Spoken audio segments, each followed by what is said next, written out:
Hello అండి. ఈరోజు వీడియోలో పాస్తా ఎలా చేయాలో చూద్దాం. దానికి కావాల్సింది పాస్తా తీసుకున్నాను. ఫస్ట్ ఒక గిన్నెలో వాటర్ తీసుకొని వాటిని బాయిల్ అయ్యే వరకు హీట్ చేసుకోవాలి. అంతలోకే మనం కావాల్సిన వెజిటేబుల్స్ అన్నీ కట్ చేసుకోవాలి. నేను క్యాప్సికమ్ తీసుకున్నాను 4 కలర్స్. వాటిని కట్ చేసుకొని సీడ్స్ అన్ని తీసేసి చిన్న చిన్న క్యూబ్స్గా కట్ చేసుకొని ఒక పక్కన పెట్టుకున్నాను అనమాట. అంతలోకే మనకి వాటర్ బాయిల్ అయిపోతాయి. వన్స్ వాటర్ బాయిల్ అయిన తర్వాత దాంట్లో మనకి సాల్ట్ వేసుకోవాలి. సాల్ట్ ఎందుకంటే మనకి పాస్తాని చాలా బాగా అబ్జర్వ్ చేస్తాయి, టేస్ట్ బాగుంటుంది. దానికోసం నేను సాల్ట్ వేసుకుంటాను అనమాట. అలా సాల్ట్ వేసుకున్న తర్వాత ఇప్పుడు దాంట్లోకి మనం పాస్తా ఎనీ షేప్ అన్నా తీసుకోవచ్చండి. నేను ఈ షేప్ నాకు ఇష్టం, అందుకే నేను ఈ షేప్ తీసుకొని వీటిని వేసేసి కొంచెం బాయిల్ అయ్యే వరకు ఉంచేస్తే మీకు సాఫ్ట్గా బాయిల్ అయ్యే వరకు మనం టచ్ చేస్తే చేతితోటి తెలిసిపోతుంది సాఫ్ట్గానే, అప్పటి వరకు కుక్ చేయాలి దాన్ని. ఓకే, అంతలోకే నేను గార్లిక్ కూడా కట్ చేసుకొని చిన్న చిన్న క్యూబ్స్ చేసుకున్నాను. చూసారు కదా, ఇప్పుడు సాఫ్ట్గా అయిపోయింది. ఇంకా నేను స్టవ్ ఆఫ్ చేసేసి దాన్ని డ్రైన్ చేసేసుకుంటున్నాను, వాటర్ని తీసేసి. మనకి నెక్స్ట్ ప్రాసెస్ ఏం చేయాలో చూద్దాం అనమాట. వన్స్ డ్రైన్ అయిన తర్వాత నేను ఇంకా ఆనియన్ కూడా కట్ చేసుకున్నాను, క్యూబ్స్ చేసుకున్నాను. దానికి నేను ఇట్లా బటర్ తీసేసుకున్నాను. ఒక ప్యాన్ తీసుకొని దానికోసం సపరేట్గా స్టవ్ ఆన్ చేసేసి దాంట్లో ఒక బటర్ క్యూబ్ వేశాను. వన్స్ బటర్ కొంచెం మెల్ట్ అయిన తర్వాత దాంట్లో గార్లిక్ క్యూబ్స్ వేసాను, చిన్న చిన్న కట్ చేసుకున్న పీసెస్ ఉన్నాయి కదా వేసాను.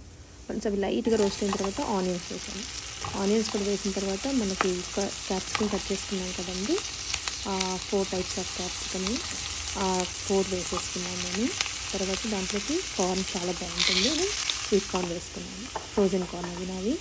వేసుకున్న తర్వాత లైట్గా రోస్ట్ చేయాలి. రోస్ట్ అయిన తర్వాత దాంట్లోకి సాల్ట్ అండ్ పెప్పర్,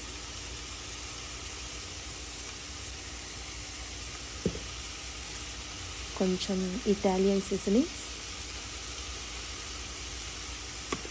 కొంచెం గార్లిక్ పౌడర్, ఇవన్నీ వేసుకున్న తర్వాత దాంట్లో నేను రెడ్ చిల్లీ ఫ్లేక్స్ కూడా వేసుకున్నాను.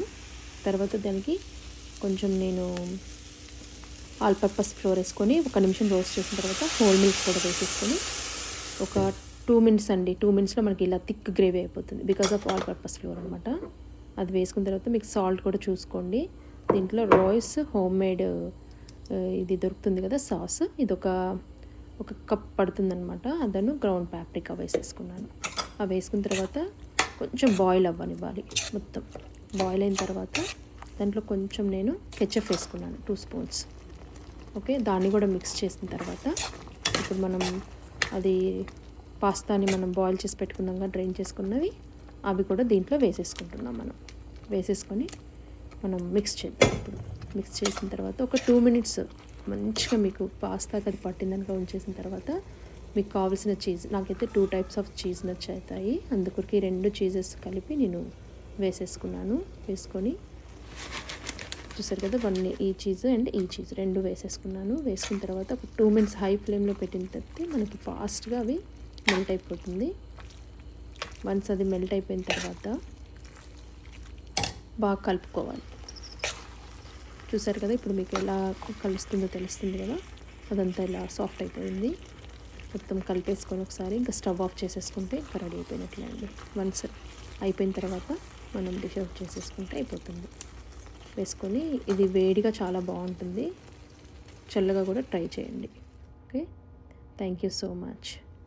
అండ్ ఇంకొకటి ఏంటంటే, ఒకవేళ టైట్గా అనిపిస్తే మాత్రం కొంచెం వేడి చేసిన పాలు వేసుకుంటే మళ్ళీ మీకు నార్మల్గా వచ్చేస్తుంది. Okay, thank you for watching. Please subscribe my channel Meenu's kitchen.